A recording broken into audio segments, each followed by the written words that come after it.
Oui, j'ai le droit d'être en colère par rapport à quelqu'un qui est mort. Oui, j'ai le droit de lui en vouloir.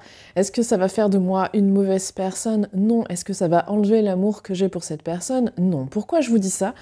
Aujourd'hui, j'ai reçu une patiente en séance qui me disait qu'elle n'arrivait pas à exprimer des émotions négatives. Elle n'arrivait pas à en vouloir à son frère qui s'était suicidé, elle n'arrivait pas à exprimer de la méchanceté, entre guillemets, par rapport à quelqu'un. Elle me dit, mais en fait, non, je m'interdis ça, je m'interdis d'avoir ce genre de choses parce que je vais passer pour la méchante, je vais être un monstre.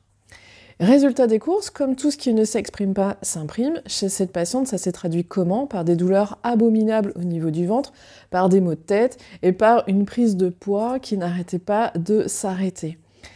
Donc, j'ai quelque chose à vous dire. On n'est pas nos émotions. Oui, je peux avoir de la colère, ça ne veut pas dire que je suis 100% en colère.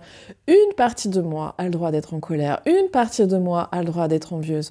Oui, par rapport à ce suicide, j'ai le droit d'être en colère contre cette personne. Est-ce que ça fait de moi un monstre? Non. Une partie de moi a le droit d'être en colère. Une partie de moi a le droit d'en vouloir. Nos émotions, ce ne sont juste qu'une partie de nous, ça nous définit pas. Parce qu'il va se passer quoi si je ne dis pas mes émotions? Eh bien, elles vont tambouriner à la porte. Alors au début, elles vont faire toc-toc, et puis elles vont y aller de plus en plus fort, jusqu'à y aller vraiment en mode bélier. Tout ce qui ne s'exprime pas s'imprime, donc c'est comme ça que vous allez avoir des douleurs, des maux, des maladies. Donc comment faire? Eh bien, quand vous avez des émotions que vous jugez négativement, ça peut être important de dire à voix haute: une partie de moi se sent en colère, une partie de moi est jalouse, une partie de moi est envieux, une partie de moi souhaite du mal à cette personne.